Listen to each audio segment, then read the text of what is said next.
Je suis devenu multimillionnaire en étant joueur pro de jeux vidéo, et maintenant que j'ai votre attention, j'ai envie de vous montrer que l'e-sport c'est bien plus que ça. Lui, c'est Sébastien Debs, l'un des plus grands joueurs d'e-sport français, peut-être même le plus grand. J'ai réussi du coup à gagner les championnats du monde 2 fois de suite. Je suis le seul joueur à l'avoir fait. Mais pourquoi vous ne le connaissez pas? Parce que Dota 2 est un jeu qui n'est pas très populaire en France, à mon grand regret. Et ce jeu, il y a joué un peu. Je dois avoir dans les 40 000 heures sur le jeu. 40 000 heures, ça correspond à 4,5 années de sa vie. Et aujourd'hui, il a décidé d'arrêter. Je viens de prendre ma retraite à 30 ans et je vais vous raconter ma folle histoire.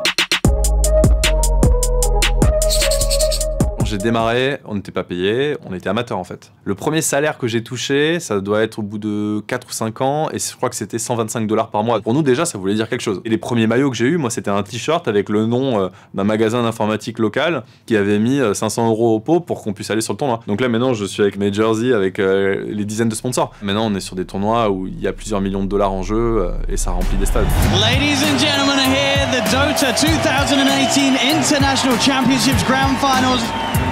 OG has drafted a massive team fight lineup. En termes d'entraînement, ça demande entre 8 et 10 heures d'entraînement intensif. Les sacrifices, ils sont absolus. Ils sont totaux. Et c'est pas du tout un hobby pour moi, Dota. Par exemple, ça m'arrive jamais de faire une petite game de Dota avec des amis. Jamais. Je faisais partie des 50 meilleurs joueurs mondiaux, mais c'était pas assez. Moi, il fallait vraiment que je gagne des tournois, des titres. Donc ouais, le regard des proches, c'est de dire qu'est-ce qu'il fait en fait à passer sa vie à la gâcher en fait. Une anecdote, c'est que moi, je suis passé quand même ma mère qui combattait un peu le fait que moi, je m'orientais dans ça. Je parle de on coupe internet, couper la boxe et tout, mais ça, je pense qu'il y a énormément de gens qui le vivent, qui l'ont vécu. Je me rappelle par exemple, je savais que mon père partait en vacances pendant 3 semaines et je m'étais débrouillé pour faire un double de ses clés pour pouvoir m'organiser comme je le voulais. Et j'ai passé 3 semaines d'entraînement intensif et ça a été vraiment une période où j'ai grandement progressé. Donc je suis passé un peu de cette ambiance-là à quand mes parents sont venus pour la première fois et c'était la Coupe du Monde en 2018 que j'ai gagné. Mais je crois que là, c'est vraiment le moment où ils ont réalisé ce que je faisais et en fait de voir l'intérêt des gens pour ce que je faisais, eux, ça les a aidés à comprendre en fait.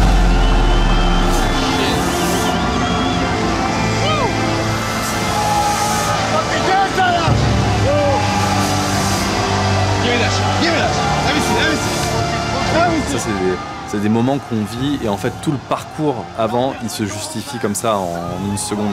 Il y a eu un avant et un après.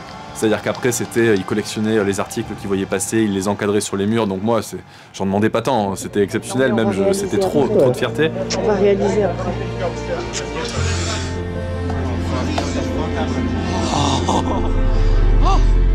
Là dans l'e-sport la difficulté c'est qu'il y a aussi le doute par rapport au choix de vie.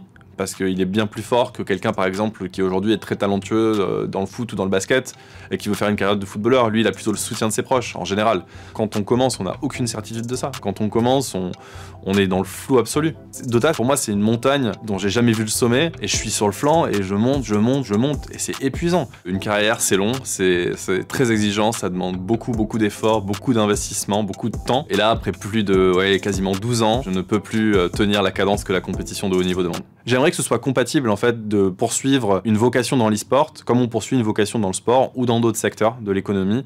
Je trouve que ça tarde un peu à se mettre en place, en particulier en France. Il y a des places à prendre, il y a des vocations à créer et c'est tant mieux.